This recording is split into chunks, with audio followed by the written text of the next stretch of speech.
Welcome to Nanak classes. दोस्तों, Nanak classes के YouTube channel पे आपका स्वागत है। आज है 3 नवंबर और 3 नवंबर 2022 के जितने भी most important Rajasthan current affairs के क्वेश्चन बनते हैं आज हम उनका डिस्कस करेंगे।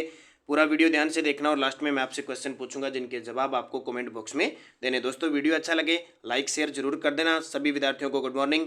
टुडे मोस्ट इंपॉर्टेंट क्वेश्चनों की चर्चा हम करने जा रहे हैं। तो 3 नवंबर 2022 के जितने भी करंट अफेयर्स के बनेंगे, सबसे पहले हम कल के क्वेश्चनों को रिवाइज करते हैं। तो राजस्थान के किस प्रसिद्ध व्यक्ति को देश का पहला राजेंद्र प्रसाद अवार्ड प्रदान किया गया? हमारे देश के प्रथम राष्ट्रपति डॉक्टर राजेंद्र प्रसाद जी के नाम पर अवार्ड शुरू किया गया। देश का पहला डॉक्टर राजेंद्र प्रसाद अवार्ड दिया गया प्रोफेसर रमेश अरोड़ा को। राजस्थान में अंतर्राष्ट्रीय हैंडीक्राफ्ट एक्सपोर्ट 11 से 13 मार्च 2023 को कहाँ आयोजित होगा? तो ये प्रस्तावित हुआ है जोधपुर के अंदर। मनरेगा में 100 दिन के अतिरिक्त 25 दिन का रोजगार राजस्थान में किस योजना के तहत दिया जाएगा? तो मुख्यमंत्री ग्रामीण रोजगार गारंटी योजना के तहत। और राजस्थान सरकार की आई स्टार्टअप योजना का संबंध किस विभाग से है? सूचना प्रौद्योगिकी विभाग से। फिर हमने पढ़ा था मुख्यमंत्री राजस्थान आर्थिक परिवर्तन सलाहकार परिषद CMRETAC के उपाध्यक्ष तो अरविंद मायाराम। और देश का पहला स्नेक पार्क प्रदेश के किस जिले में बनाया जा रहा है? कोटा में। ये थे कल के क्वेश्चन रिवाइज किया। टेलीग्राम पे इनकी क्विज भी आपको प्राप्त हो गई है, प्लस PDF भी मिल चुकी है। तो जिसने टेलीग्राम ज्वाइन नहीं किया जरूर करें। Nanak classes Rajasthan current affairs, video के डिस्क्रिप्शन में लिंक है। और अब बात करते हैं आज की क्लास। एक बार सेशन को लाइक और शेयर जरूर कर दें। पहला प्रश्न देखिए, जनगणना 2011 में राजस्थान में शिशु लिंगानुपात। तो राजस्थान में जो शिशु लिंगानुपात है वो कितना है? 888। ये हम पढ़ चुके हैं, बार बार पेपर में आता है कि 2011 की जनगणना के अनुसार राजस्थान में शिशु लिंगानुपात है 888। लेकिन वैसे तो ये 10 की होता है, 10 सालों बाद जनगणना होती है। कोरोना के बीच जनगणना हो नहीं पाई और अब तक पूरे नई जनगणना के सिस्टम से कोई आंकड़े हैं। लेकिन वैसे थोड़ी रिपोर्टों के अनुसार अब साल 2021-22 में ये बढ़कर कितना हो गया? यानी 888 से बढ़कर कितना हो गया है? 947 हो गया। ये क्वेश्चन भी इस प्रकार भी पूछ सकता है, जरूरी नहीं कि अगली जनगणना आए तब भी नया प्रश्न पूछे। तो साल 2021-22 में ये बढ़कर 947 हो गया है। हम अब तक पढ़ रहे हैं 2011 के अंदर 888। ये तो पढ़ना ही है, ये तो पूछेगा 888। सबसे ज़्यादा शिशु लिंगानुपात यानी 0 से 6 वर्ग, सबसे ज़्यादा शिशु लिंगानुपात बांसवाड़ा का, सबसे कम झुंझुनू। ये दोनों फर्स्ट ग्रेड के अंदर क्वेश्चन आ चुके हैं। अब थोड़ा फैक्ट देखते हैं। जनगणना 2011 में राजस्थान में शिशु लिंगानुपात 888 था और साल 2021-22 में यह आंकड़ा बढ़कर कितना हो गया? 947। इसको याद रखना, यानी प्रति हजार पर 2021-22 में देश में लिंगानुपात 937 है। देखो अभी भारत के अंदर जो रिपोर्ट आई है उसके हिसाब से भारत में शिशु लिंगानुपात 937, जबकि ये राजस्थान में 947 हो गया है। इसका मतलब राजस्थान का शिशु लिंगानुपात राष्ट्रीय औसत से भी आगे निकल गया है। 2021-22 में अब अगर बात करें तो बांसवाड़ा का लिंगानुपात बढ़कर 1000 से ऊपर हो गया, यानी 1005 हो गया। ठीक है, पहले भी 888 था राजस्थान का, तब सबसे ज्यादा बांसवाड़ा का था, और अब भी लिंगानुपात बढ़कर कितना हो गया? 1005। तो इस क्वेश्चन को थोड़ा सा ध्यान रखना, 2021-22 का आंकड़ा आपको याद रखना है।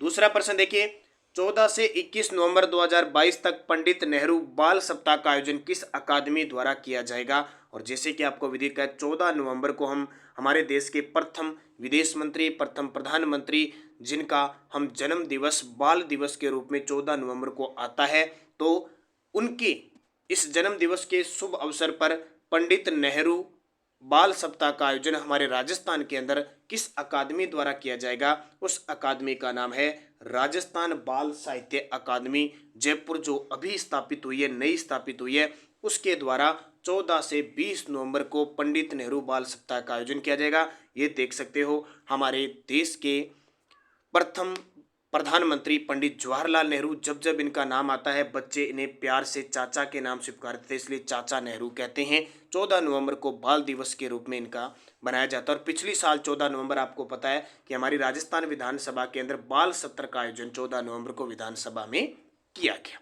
देखिए, देश के प्रथम प्रधानमंत्री पंडित जवाहरलाल नेहरू के जन्म दिवस के अवसर पर राजस्थान की बाल साहित्य अकादमी द्वारा 14 से 20 नवंबर तक पंडित नेहरू बाल सप्ताह का आयोजन किया जाएगा। बाल सप्ताह के तहत राज्य के सभी विद्यालयों में व्यापक स्तर पर प्रतियोगिता आयोजित की जाएगी। जैसे 7 दिन कार्यक्रम होंगे, कविता पाठ, निबंध, चित्रकला, प्रश्नोत्तरी, देशभक्ति गीत, लोक नृत्य प्रतियोगिताएं कार्यक्रम आयोजित होंगे। और जिला स्तर पर प्रथम 2 खिलाड़ियों को बाल अकादमी द्वारा प्रमाण पत्र देकर सम्मानित भी किया जाएगा। तो देश की पहली बाल साहित्य अकादमी है ये अभी स्थापित की गई थी पिछली साल ही, और इसके प्रथम अध्यक्ष बने हैं इकराम राजस्थानी। तीसरा प्रश्न देखिए, राज्य सरकार के वाणिज्य कर विभाग ने प्रदेश में अक्टूबर 2022 तक कुल कितना GST good and service tax, जो 1 जुलाई 2017 से उस समय तत्कालीन वित्त मंत्री थे अरुण जेटली ने शुरू किया, राजस्व का संग्रहण कितना किया। यानी साल के हिसाब से देखें तो अक्टूबर से अक्टूबर होता है, तो अक्टूबर 2022 तक कुल कितना जीएसटी राजस्व का संग्रहण किया है, तो 3,370.51 करोड़। देखिए पूरी डिटेल। राजस्थान सरकार के वाणिज्य कर विभाग ने प्रदेश में अक्टूबर 2022 में यानी तक 3,370.51 करोड़ के शुद्ध जीएसटी राजस्व का संग्रहण किया है। यह माल व सेवा कर यानी जीएसटी व्यवस्था लागू होने के बाद अब तक की सर्वाधिक संगठन राशि है। इसमें 1228.88 करोड़ एसजीएसटी जो स्टेट का होता है नगद संग्रह, और 2141.63 करोड़ रुपये आईजीएसटी जो आईजीएसटी भुगतान शामिल होता है। पिछले वर्ष अक्टूबर 2021 की तक की तुलना में 2022 में राजस्व संग्रहण में 36.6% की क्या हुई है, वृद्धि हुई है। तो ये थोड़ा सा आंकड़ा आप याद रखना, हो सकता है एग्जाम में पूछा जा सकता है, क्योंकि आंकड़े भी आजकल सीधे सीधे पेपर में पूछे जाते हैं। अब देखो थोड़ी सी बूस्टर डेज।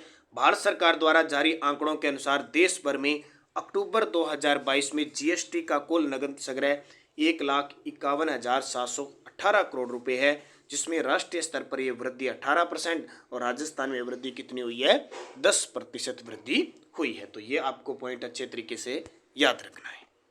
अगला प्रश्न देखो, हाल ही में जयपुर मेट्रो के फेज 1D के निर्माण के लिए वित्तीय स्वीकृति दी है। ये कहां से कहां तक है। देखो जयपुर मेट्रो है अपने राजस्थान के अंदर एकमात्र शहर है जहां जयपुर मेट्रो संचालित है।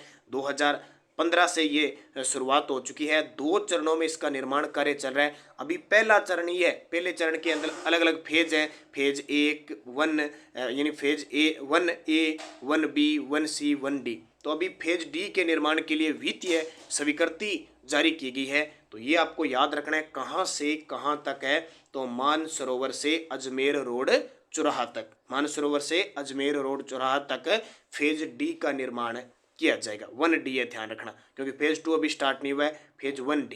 तो ये देखिए जयपुर मेट्रो। अब आज पूरी हम डिटेल बात करेंगे जयपुर मेट्रो की।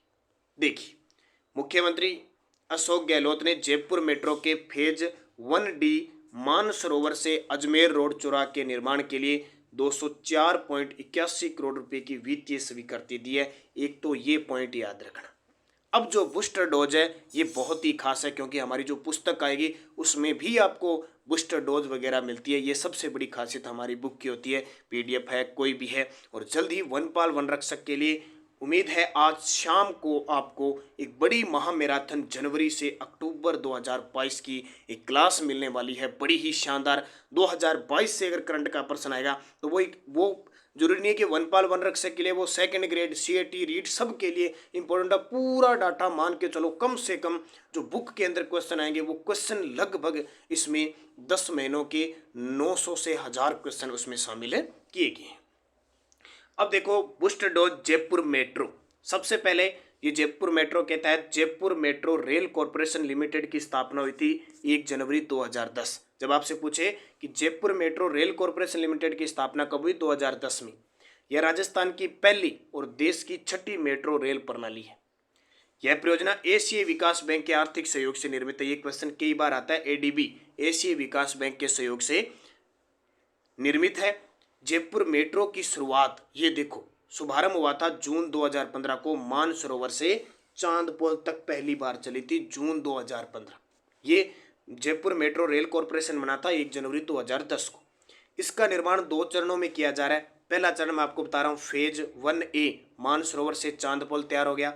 फेज 1B चांदपोल से बड़ी चौपड़, मानसरोवर से चांदपोल शुरुआत चली थी। फिर फेज 1B चांदपोल से बड़ी चौपड़, और फिर देखो फेज 1C बड़ी चौपड़ से दिल्ली आगरा हाईवे पर दिल्ली ट्रांसपोर्ट नगर तक ये अभी तैयार हो रही है। और फेज 1D जिसके लिए राशि प्रस्तावित की है मानसरोवर से अजमेर रोड चौराहा।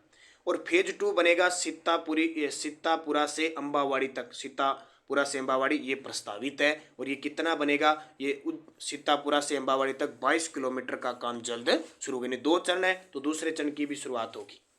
अब देखो कुछ इंपॉर्टेंट चीज, LED लाइट से युक्त देश का पहला मेट्रो स्टेशन विवेक विहार जयपुर वाला है। और देश का एकमात्र महिला शक्ति मेट्रो स्टेशन श्यामनगर जयपुर, जहां पर सभी कार्मिक महिलाएं हैं। तो ये अपने जयपुर मेट्रो से 2 पॉइंट है, ये भी याद रखना।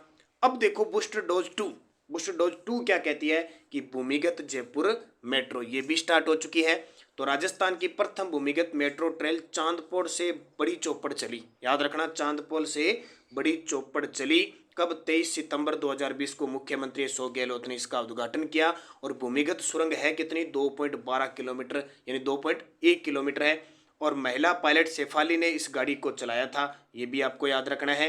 जयपुर मेट्रो की मानसरोवर से बड़ी चौपड़ तक कुल लंबाई 11.3 किलोमीटर अब हो चुकी है। मानसरोवर से बड़ी चौपड़ तक अब ये 11.3 किलोमीटर चलती है।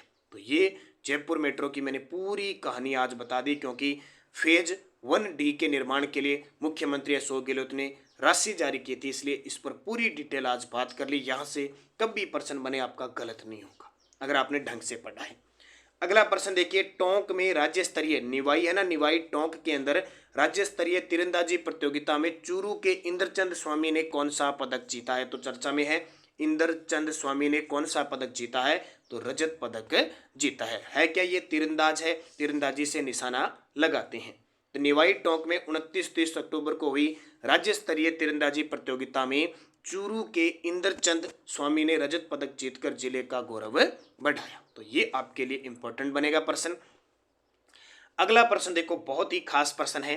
राजस्थान की किस ग्राम पंचायत को केंद्र सरकार ने राष्ट्रीय स्तर पर हेल्दी विलेज घोषित किया है? राजस्थान की किस ग्राम पंचायत को केंद्र सरकार ने राष्ट्रीय स्तर पर हेल्दी विलेज घोषित किया है? उसका नाम है जवानपुरा ग्राम पंचायत जयपुर। ये देख सकते हो जवानपुरा ग्राम पंचायत, ये देखिए ग्राम पंचायत कार्यालय है जवानपुरा के अंदर। तो देखो प्रदेश की जवानपुरा ग्राम पंचायत जयपुर को केंद्र सरकार ने राष्ट्रीय स्तर पर हेल्दी विलेज घोषित किया है। इस गांव में डोर टू डोर कचरा संग्रहण, मैजिक पेट, घरों से निकलने वाले गंदे पानी के निस्तारण आदि कार्य के, यानी ग्राम स्तर पर जो भी कार्य होते हैं बड़ी शानदार तरीके से किए और उत्कृष्टता कार्य के लिए इसे हेल्दी विलेज का अवार्ड दिया गया है। और खेरुना गांव को हाल ही में स्वच्छता गांव का अवार्ड भी दिया गया है। इसके अलावा ये राजस्थान का पहला ODF+ आदर्श गांव भी है। बिलोची गांव जयपुर, जहां से 1 अगस्त 2021 से घर घर औषधि योजना की शुरुआत हुई थी।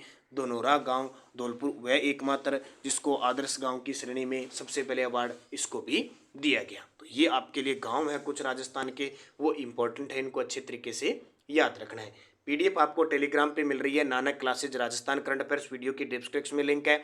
17,000+ विद्यार्थी जुड़े हुए हैं, उसे आप लिंक, कोई भी सूचना, किसी भी PDF, कोई भी सूचना आती है हमारी यहाँ उपलब्ध होती है, तो आप ज़रूर इसे ज्वाइन करें। और ये पुरानी बुक है, नई बुक हमारी आ रही है।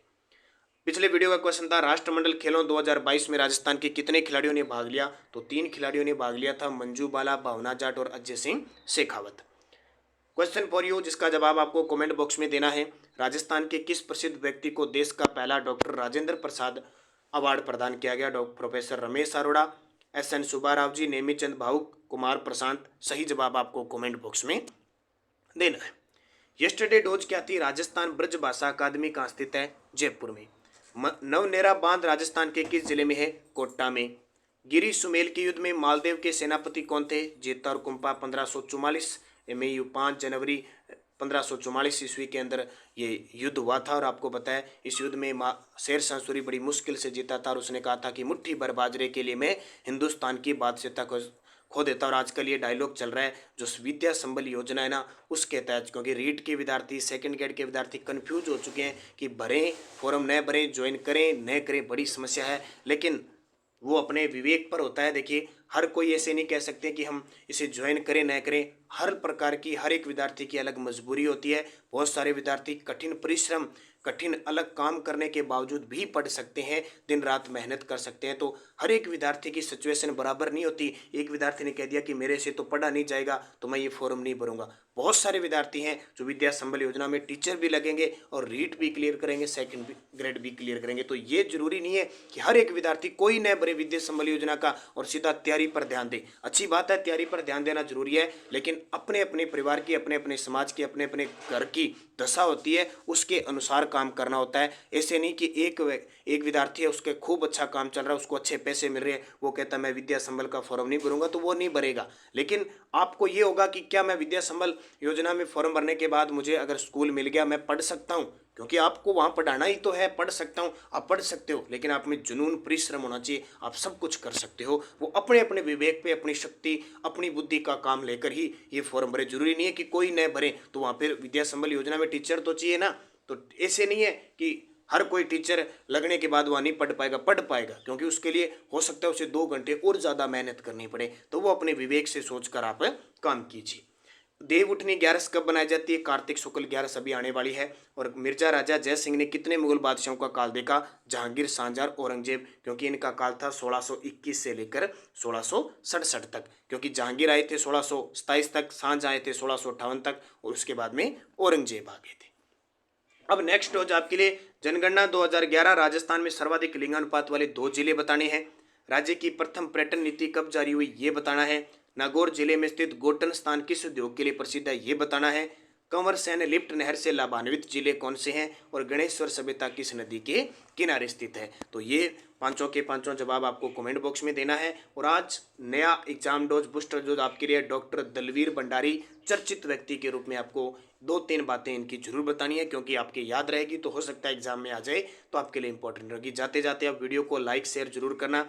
जो भी हमारे ऐप के ऊपर सेकंड ग्रेड है, रीट है, जिला दर्शन है, राजस्थान जीके है, करंट जीके है, हाई कोर्ट LDC, उन सबकी टेस्ट सीरीज चल रही है, आप जरूर ज्वाइन कीजिए, क्योंकि टेस्ट एक माध्यम है आपकी तैयारी का। और बाकी आप घबराए नहीं, विद्या संबल योजना जो भरना चाहता है भरें, बस आपके लिए वहाँ आपको और ज़्यादा मेहनत करनी पड़ेगी। क्योंकि आपने देखा होगा कोई भी विद्यार्थी, बहुत सारे विद्यार्थी सरकारी जॉब लगने के बाद भी दूसरी जॉब लगते हैं, लेकिन वो तैयारी करते हैं, परिश्रम करते हैं, कठोर परिश्रम उन्हें करनी पड़ती है, थोड़ा सा ज़्यादा आपको पढ़ना पड़ता है, और वो आप अपने हिसाब से देखें। तो ये थी आज की करंट की क्लास। धन्यवाद। जय हिंद, जय भारत।